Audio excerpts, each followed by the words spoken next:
This session will be on blockchain in the fourth industrial revolution. You may have heard of the word blockchain before. It originated with Bitcoin, the cryptocurrency, and was seen as a way to verify and record transactions. It underpinned Bitcoin, but the technology has moved on, and now it's been used for distributed and what's called decentralized ways to run functions, and we'll jump more into that topic as well. Many businesses are experimenting with it now. Advocates say it could underpin the next generation of the internet, but is that all hype?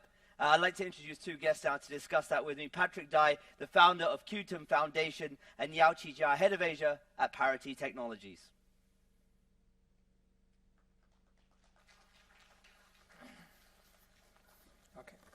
Patrick, Yaoqi, thanks for joining. Now, before we start our discussion, I just want to ask the audience a couple of questions to see sort of where we're at in terms of the understanding of the blockchain. Firstly, who's heard of blockchain? It's good? Yeah, a lot of people. Who's still not quite sure what it is, even if you have heard of it? Everyone knows what it is? Oh, that's good then. We can start this conversation.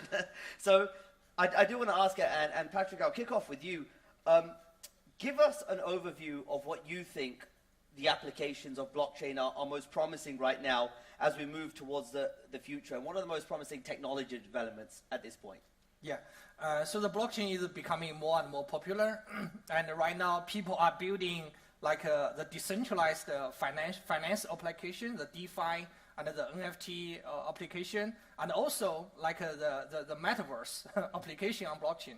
So because Metaverse is becoming a hot word right now, yeah, I think in future the blockchain can be the basic layer to clear like all the value transfer in the whole world. Yeah, so that's gonna be replace a lot of clearing bank to be the settlement layer, to be a settlement layer for all the value transfer. So it can be very powerful in the near future. So Patrick, I mean, we are dealing with obviously some very complicated topics here. For those who haven't heard, how would you describe the Metaverse? Yeah, I think for the Metaverse, it's kind of full of like creativities. Yeah, I mean, many people may think, oh, it's just another game, but the whole world is a game. Yeah, so if you ask a game developer, they will tell you, oh, okay, the whole world is a game. Everyone living for a game right now.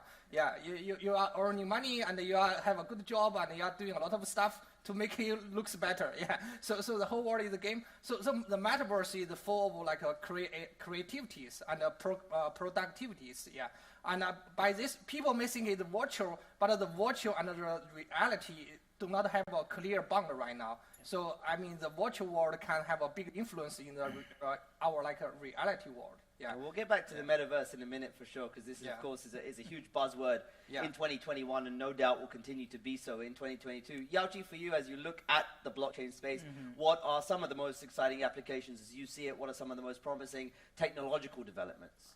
I would say like in different countries, like people treat blockchains as different systems.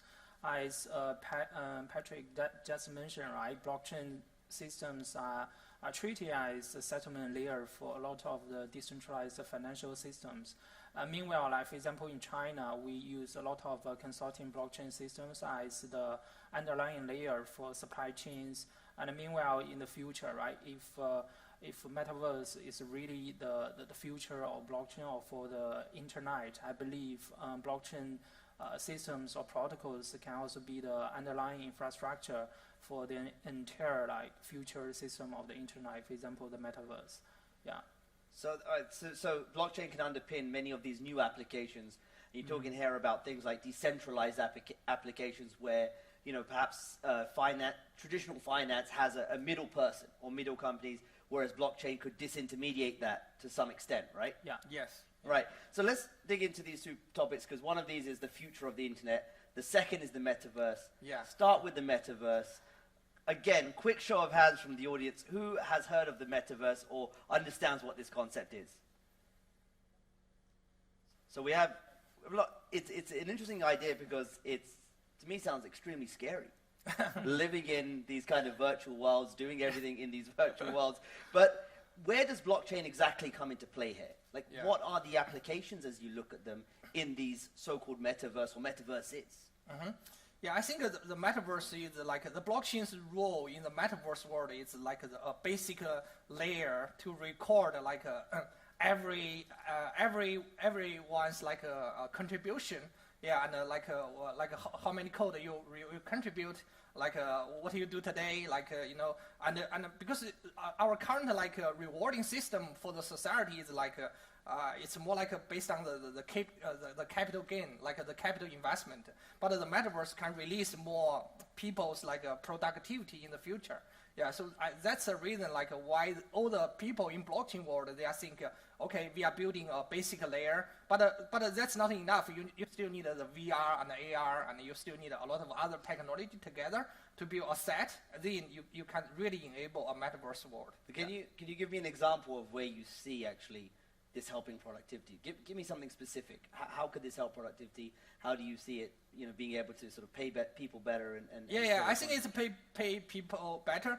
For example, like these days, there's a popular word in the blockchain industry, the GameFi, the game finance. Usually, when you play game like released by Tencent or like you buy game on Steam, yeah, but you are paying money.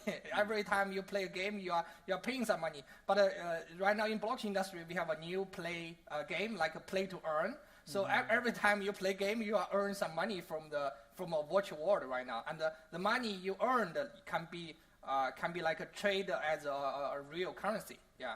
So that's happening right now. Yeah, play to earn. Play to earn. So Yeah. that's one sort of early use case now. Yeah. Yalci, what about for you as you look forward? Where do you see some of the other uses of blockchain technologies in this so-called virtual world or metaverse happening?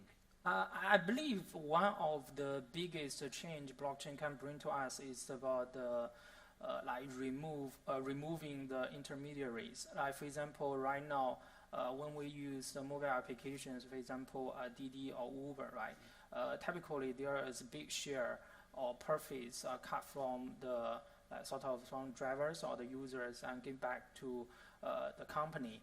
And but with blockchain, typically, especially in the future metaverse, we will see a lot of these kind of decentralized applications, which kind of the clients will directly communicate or interact with the providers, service providers. In this way, we can remove sort of the intermediaries commissions. In this way, like for example, in the end, we can directly talk to the service providers, and then we pay for the services instead of engaging with some centralized companies. So in the end, even the blockchain technology is relatively expensive because it requires a lot of redundancies for servers. But in the end, since it removes some of the middleman and basically give back the commission to the users or customers and also the service providers, this way we can enjoy some convenience and also cheap services in the near future.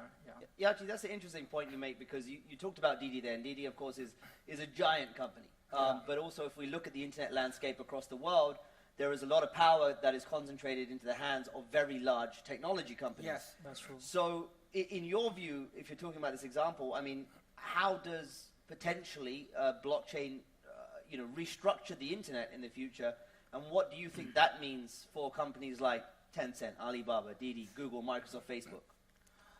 What I said may not be true in the future, but definitely it's a trend in the blockchain ecosystem. The thing is, as I mentioned, right, blockchain can really give back the ownership of data and also digital assets to different customers or users. Based on that, when we build applications on top of blockchains, we can really treat the application itself as sort of the counterparty to the users and also service providers. We don't really deal with a centralized company. In this way, as we can see, right, in the future, since we control our data and digital assets, and on the other side, the service providers like Didi or even Google and also other search engines, we treat them as, for example, like robots or these kind of applications. And these applications automatically running on top of the blockchains instead of controlled by some centralized companies. In this way, since all the things are automatic, and then they don't really need to maintain by huge companies with tens of thousands of people, and basically the customer can really like get rid of the commission from middleman and directly get the services from service providers. And this way is something like I believe in the future blockchain can really bring to the customers. Yeah. Patrick, was there something you wanted to add on to that as well? Yeah, I think Yachi gave a very like a good description on how the blockchain will change the big giant. Yeah, I think like that's the future is happening right now. Just to see the market cap, like a few big projects, their market cap is more than like a $400 billion right now. Yeah, so that's almost half of Tencent right now, and it's only 10 years. Yeah, so I think like in the future, because blockchain protocol can enable a lot of privacy and the digital ownership of the data, and also like I think there is a big difference. Like in blockchain, we have a more advanced like organization than the company structure. So people are calling it like a DAO. Yeah, so it's a decentralized autonomous organization. That's gonna change, replace our like current popular organization. That's a company. So the company will disappear like in 10 or 20 years. Yeah, a lot of company will disappear. So people are working for a protocol. Yeah. We've spoken a lot about the promises of the technology. I do want to address a lot of the challenges that still remain as well. Firstly, I do want to pick up on a point you just mentioned. You know, there are companies that have these huge valuations right now. Surely we're in a bubble in this space right now. There is incredible amounts of money going into projects that literally have no product. Yeah, $10 million every day into this industry. That's not sustainable, is it? Yeah. It's hard to say. Yeah, personally, I think it's hard to say because just you see like the government is keep printing more money every day, so people have no way to hedge the risk. So the crypto become like a swimming pool. You know, you can always put more money into it. That does sound incredibly dangerous for a lot of investors at this point. Yachi, for you, let's address some of the technological challenges with blockchain. There's issues with speed. There's issues with whether this can scale. There's issues with whether one blockchain will work with another entity's blockchain and what that means for this future. And does that actually create a fragmented internet rather than one that effectively works decentralized? How do you address some of those issues? Yeah, that's a really good and fundamental question. As people can see, right now we saw a lot of funds and money into this space, but at the same time, since it's at the very early stage, even like from the Bitcoin, it's already 10 years, over 1 decade. But still, as Adrian mentioned, right, the throughput of blockchain is still a problem. For example, the largest like blockchain can only process a few transactions per second. And meanwhile, like for example, Visa, MasterCard, they can process like over 10,000 transactions per second. Even we treat it as underlying infrastructure for payment services, it's still not capable of doing that. And that's one thing. Another thing is like in the future, like for example, we will have a lot of blockchain systems, just like we will have a lot of internet applications and the companies in the world. So they will communicate with each other to share the data and also the digital assets. But right now, for most of blockchains, they are just like standalone islands, and we need some technology to connect the dots together. And for throughput, I believe, as Patrick also in the blockchain space, we've seen a lot of innovations from the academia and also industry. Like for example, new consensus protocols and like sharding technology from the database to address these questions. And meanwhile, for the like connecting blockchains together, we call interoperability. We also have like Polkadot and the other cross-chain protocols to basically transfer the assets and also the data across the different chains, just like we call different applications on the mobile. I believe right now, even we can see there probably a big bubble, but it's just the beginning, similar to the beginning of the internet in 2000, at the beginning of 2000. Yeah, the Nasdaq bubble. Yeah, Nasdaq bubble. But I believe like for the next decade, right, on top of the new infrastructure of blockchain, definitely will be more amazing applications in the future. Yeah.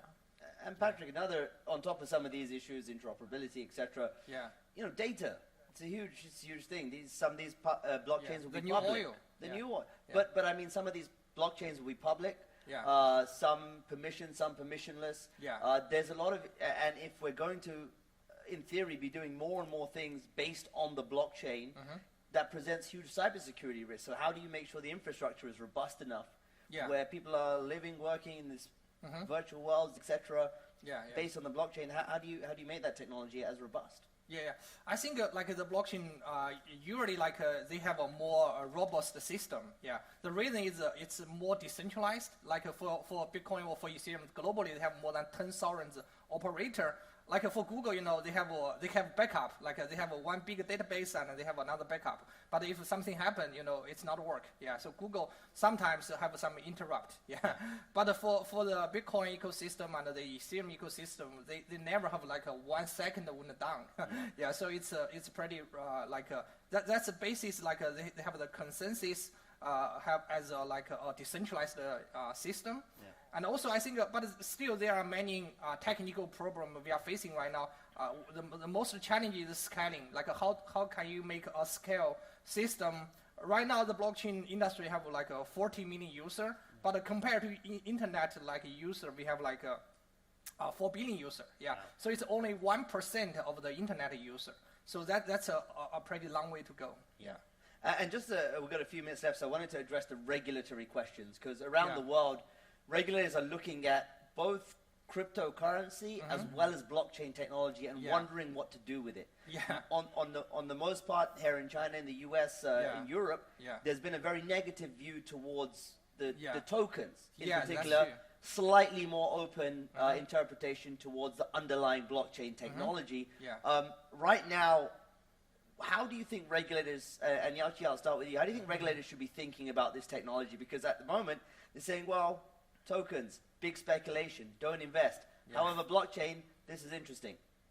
I would say different countries are trying to catch up with the technology first. I've been in Singapore for over 8 years. As I also carefully monitoring the policies from the MES and also the government there. So there is a very deep learning curve, not just for us, the people in the blockchain space, but also for the government to understand what's blockchain technology. It's just too new. And regarding the regulatory policies, it really depends on the understanding of government has, and meanwhile, what kind of goal they want to achieve. For example, in China, we really encourage blockchain underlying technology. For example, the government, local government, and also some big corporate, they spend a lot of efforts on building the fastest, probably with the highest throughput blockchain technology in the world, just because we need to settle some problems with supply chain, which is, I believe, the fundamental problems in the world. But in the US, I believe the angle is that they really want to regulate the security parts of the blockchain protocols, as you mentioned, tokens. And in the Europe, it's another story because they are more conservative on almost everything. So they're trying to be trying to make sure everything is under control. Under control. So that's why if you look at policy, right, really across different countries, we can have different interpretations. Yes. But overall, I believe if we look at the policies, right, from year to year, basically the understanding from the government is improving a lot every year. Meanwhile, I believe almost every country is really pushing forward the blockchain technology. Yeah. And your view, Patrick, I mean, does it make it difficult where you've got this fragmented regulation or no regulation around? You're trying to build products. You might launch. You don't know if it's going to get shut down or not. I mean, what's happening right now? People are trying. I mean, the government is learning, and the people, the innovation is happening in this industry right now. But I think the technology is like a rabbit. The regulation is the regulator is like a turtle. It's always like this. You always have something like unlike regulated. Yeah, but it's a great area for innovation. Yeah, so I think as long as you make sure like no big accident happens, then you can have a sandbox. You can have something some innovative area like for people, give some people opportunity to try. Yeah. We've got a minute left, so I'll give you 20 seconds each just to answer this next question. Give me your best prediction for 5 years' time as you look at the blockchain industry. How do you think it will develop? What will the internet look like? Patrick, I'll start with you. Yeah, I think like we will see like more people leave from the bigger company like Google, Facebook. They're gonna join the blockchain industry, and we're gonna see like I think like Bitcoin or like the whole industry market cap will be triple or like a 1 or 2.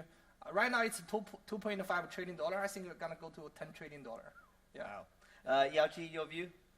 I think at that time it will be the timing for us to move from the reality to Metaverse. Metaverse is really about timing, and as Patrick mentioned, right? So basically, we will see a lot of people working in the blockchain industry, and basically build, as I mentioned, right, the decentralized application to replace the existing internet applications. Cool. Patrick, I'm going to call you in 5 years' time to see if the crypto market is worth $10 trillion. $10 trillion. And we'll come back to this conversation. Guys, thank you so much for your insight into this very fascinating and, of course, very fast-moving topic. Round of applause for our wonderful panel here. Yeah, thank you. Thank you. Yeah,